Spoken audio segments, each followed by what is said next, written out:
Hey everybody, and welcome back to my channel. This is Toonie for Toonie Does. I just wanted to do a quick update video on our vegetable garden.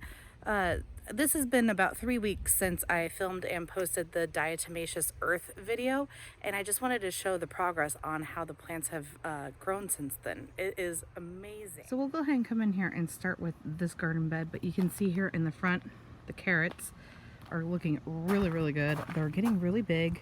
I pushed some of this out of the way so you can see the carrot tops are starting to pop up a little bit, but they're still really green. So that means that they're not ready for harvest just yet. Still working on that, but I did come in here and you can see right in here a little bit of green, and then if I move this out of the way,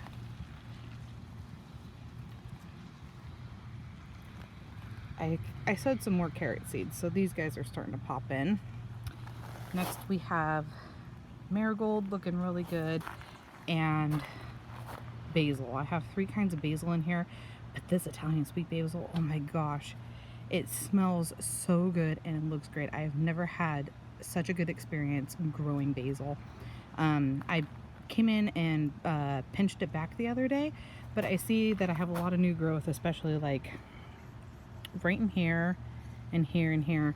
So when that pushes a little bit further out, I will do a video on how to pinch back your basil to get it to look so bushy and full and leafy like that.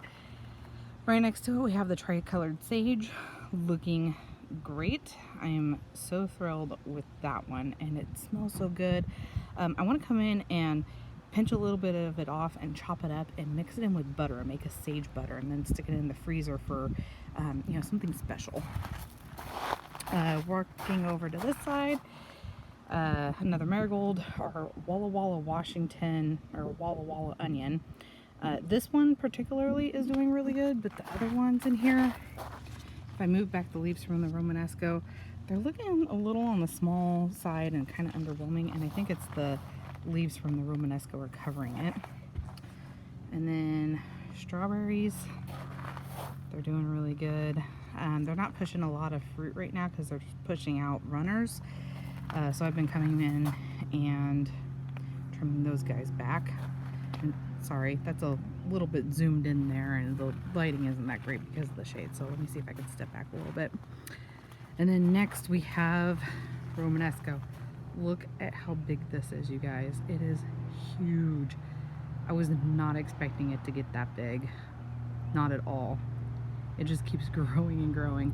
But if I get close to it, oh, there's a honeybee on there. Can you see it? Oh, it just disappeared. So if I come in and show you, it's pushing a lot of new leaves, but it hasn't started pushing the florets yet for the Romanesco. So that'll be something that I'm hoping it'll start doing soon. And then next to it we have another marigold, and then all of the Brussels sprouts. Now the Brussels sprouts that are growing in this row here were sown about 3 weeks prior to the ones that are all on this side over here, and they're looking really good. I don't see any little Brussels on there yet, but it still needs to get taller before it'll do that. And in there, again, behind all these Romanesco leaves, I have more onions, and I think they're just getting shaded out by all of the leaves. There is some echinacea seeds that I have sown, and they're doing great. They just are small still. And then over here is sugar snap peas, and they're looking pretty good. Really happy with them. They keep getting like shoots. They'll grow and then they'll die back. You'll see that in the next clip. And then I'll come in, trim off the dead stuff, and then it'll push new growth, and then the new growth will bud up and then get produce the sugar snap peas. And then buried away in the back here are bush beans behind the Romanesco. They're kind of getting overtaken by the Romanesco leaves, but over on this side they're doing okay. I think they're getting enough sun. But yeah, everything's looking really good here. I had to come in and do treatment for aphids on this Romanesco, which is really disappointing. First it was budworms, now it's aphids. And then here's a better look at the strawberries. They're just looking nice and thick and full. And if I get down in here, I think it's right there. There we go. There's a strawberry. Okay, and then we'll go ahead and take a look at the other beds next. I come in and clean this out now that I ripped those out. Just get rid of all this dead stuff that's in here. It looks bad. I wish I knew what happened. Yeah, like this one still alive, just has all these dead leaves on it. So let's just let it go. See if it pushes new growth too, like these other ones, and see if I can get some more peas out of it. But look at this little guy. Isn't that cute? Itty bitty teeny tiny. And I've been, like these guys here have been producing sugar snap peas, and I've been popping them off and snacking on them while I'm out here working in the garden. So I figured why not? Might as well enjoy them while I have them. And then here is the round container. I have put in a cage for the tomatoes, and they're looking really good. Have all kinds of buds on them. They're budding out like crazy. This is one of the heirloom varieties that my neighbor gave me. The zinnias that I sowed are starting to get flowers in them. Eggplant is doing great. It has all kinds of blooms on it. In fact, let me get down here a little closer so you can see that.